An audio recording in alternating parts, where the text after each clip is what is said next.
Now, to look at Bill C-18 from a wider view, the president of global affairs at Google, Kent Walker, came out with a long statement to justify their response. Here are a few things he said that I found quite interesting. The unprecedented decision to put a price on links, a so-called link tax, okay, creates uncertainty for our products and exposes us to uncapped financial liability simply for facilitating Canadians' access to news from Canadian publishers. We have been saying for over a year that this is the wrong approach to supporting journalism in Canada and may result in a significant change to our products. Defending the tech giant's stance on their decision, he made an interesting counter-argument. This is fascinating. Last year alone, we linked Canadians' news publications more than 3.6 billion times at no charge. Helping publishers make money through ads and new subscriptions, this referral traffic from links has been valued at $250 million Canadian annually. We're willing to do more. We just can't do it in a way that breaks the way that the web and search engines are designed to work, and that creates untenable product and financial uncertainty. It's hard to put a price on traffic, but it raises an interesting point. The exchange of our content for your connection to our audience seemed to be an okay agreement until now. After all of that, what do you guys have to say about it? Do you agree with Ken? That sounded extremely, that was the most reasonable thing I've heard all day. It's true. They're like, you need to change the way the internet and the search engine works for Canadian news stations. Okay, now, here's the thing, the tech bubble, it's still new. 20 years we've been living in this, 23, 24 years. Is it time now that other parties start making money off of this? They are. Just like taxes? They are.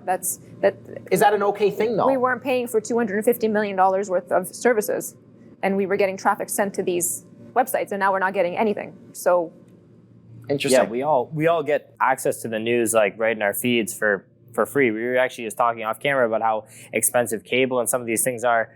We were able to have access to these things for free, essentially, for the average Canadian. If you had an internet connection, you had access to all of these things readily. So what brought the government, because that's where I get a little bit confused. I didn't know the $250 million statement until he made it. Why did the government make this decision to do this now?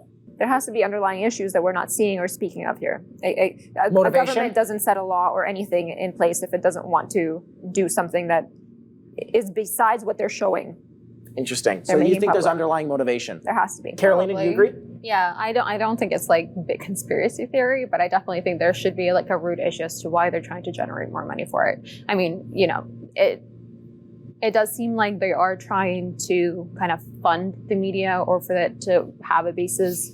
And once again, for us to have journalists in this country. Right. Yeah, definitely. I mean, there is the idea that there is an underlying motivation. Chris, do you think that there's one, or do you think that it's maybe just conspiracy? The government's actually trying to help Canadian journalism? Because there is a concern for that. No, I mean, here's the concern. If they're actually trying to help Canadian journalism, then the way they've went about it is ridiculous.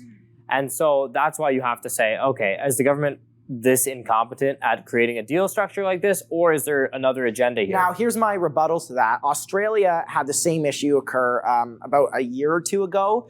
Now, the bill was obviously a little bit different, and there was more room for negotiation. But just putting this, the result of them making this decision, yes, corporations, the social media companies left, but after a week, they struck a deal that then said, hey, now we're making $180 million a year. Last year, Australia made. Apparently, there was somewhere that had room for that negotiation to happen, and that there isn't any room in this specific bill. Okay, but if the Canadian government opens up room for this, if the social media companies are not playing ball and they're totally going to leave, and the government believes them, what if they open it up? Are we okay that now we can get more money for Canadian journalism? And I mean, they are asking them to come to the table to negotiate, right? They're just unwilling to negotiate, which I get it. But at this point, it's like every single corporate company that you ever deal with, like who's going to hold off? Like, I'm too proud to do this. I'm too proud to do this. Okay, like we have to negotiate. Like, let's go. If we're going to introduce this, obviously, for execution, again, I keep like referring to you, but like negotiation is needed and vital.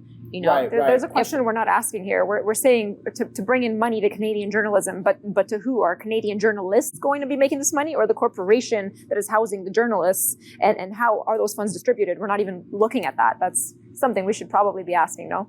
The other problem that we might run into is these massive platforms now, because of the stance the Canadian government took being so strict with it, they might almost on necessity not be able to come and strike a deal now, simply because then what happens if everyone else wants a deal? If all of the other countries now want a deal for their media? Yeah, that's definitely. But then why wouldn't they do the same with Australia?